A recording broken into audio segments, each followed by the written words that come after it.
older than the universe. The questions I would like to talk about are: 1. Where did we come from? How did the universe come into being? Are we alone in the universe? Is there alien life out there? What is the future of the human race? Up until the 1920s, everyone thought the universe was essentially static and unchanging in time. Then it was discovered that the universe was expanding. Distant galaxies were moving away from us. This meant they must have been closer together in the past. If we extrapolate back, we find they must have all been on top of each other about 15 billion years ago. This was the Big Bang, the beginning of the universe. But was there anything before the Big Bang? If not, what created the universe? Why did the universe emerge from the Big Bang the way it did? We used to think that the theory of the universe could be divided into two parts. First, there were the laws like Maxwell's equations and general relativity that determine the evolution of the universe, given its state over all space at one time.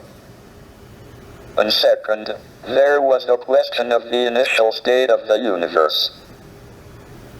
We have made good progress on the first part, and now have a knowledge of the laws of evolution in all but the most extreme conditions, but until recently, we have had little idea about the initial conditions for the universe. However, this division into laws of evolution and initial conditions depends on time and space being separate and distinct. Under extreme conditions, general relativity and quantum theory allow time to behave like another dimension of space.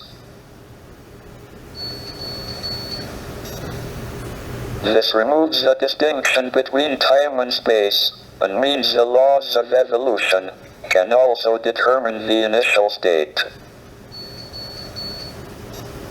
The universe can spontaneously create itself out of nothing. Moreover, we can calculate the probabilities that the universe is created in different states. These predictions are in excellent agreement with observations by the WMAP satellite of the cosmic microwave background, which is an imprint of the very early universe. We think we have solved the mystery of creation. Maybe we should patent the universe and charge everyone royalties for their existence. I now turn to the second big question: are we alone, or is there other life in the universe? We believe that life arose spontaneously on the Earth, so it must be possible for life to appear on other suitable planets, of which there seem to be a large number in the galaxy. But we don't know how life first appeared. We have two pieces of observational evidence on the probability of life appearing. The first is that we have fossils of algae from 3.5 billion years ago. The Earth was formed 4.6 billion years ago, and was probably too hot for about the first half-billion years.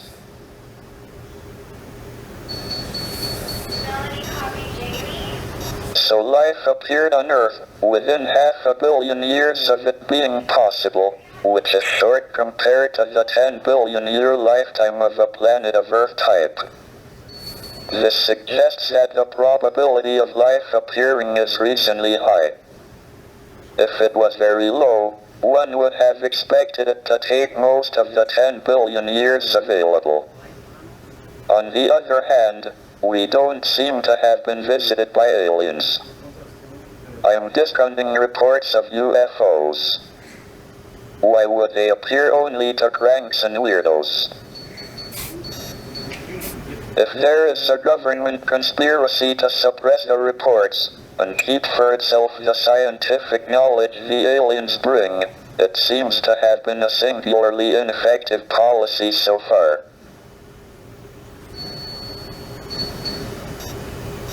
Furthermore, despite an extensive search by the SETI project, we haven't heard any alien television quiz shows. This probably indicates that there are no alien civilizations at our stage of development within a radius of a few hundred light years. Issuing an insurance policy against abduction by aliens seems a pretty safe bet. This brings me to the last of the big questions, the future of the human race. If we are the only intelligent beings in the galaxy, we should make sure we survive and continue.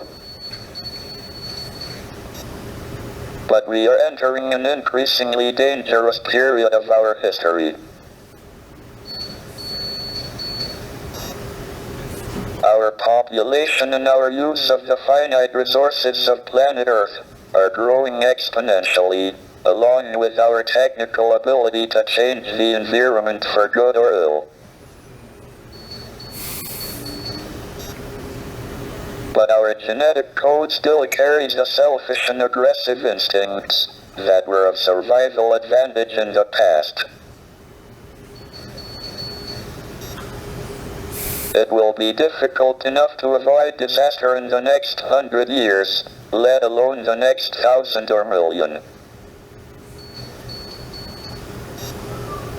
Our only chance of long-term survival is not to remain inward-looking on planet Earth, but to spread out into space. The answers to these big questions show that we have made remarkable progress in the last 100 years. But if we want to continue beyond the next 100 years, our future is in space.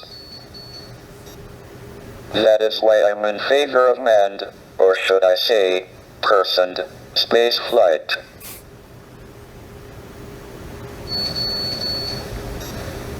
All my life, I have sought to understand the universe and find answers to these questions.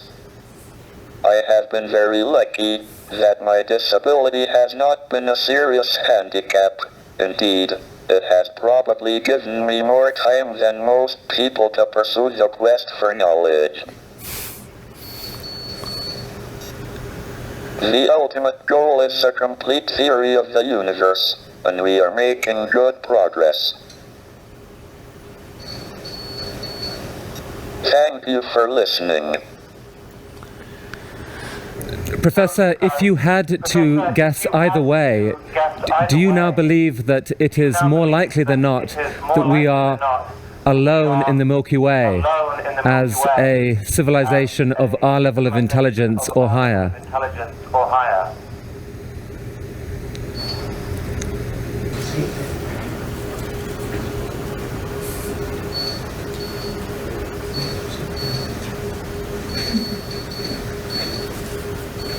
This answer took 7 minutes and really gave me an insight into the incredible act of generosity this whole talk was for Ted.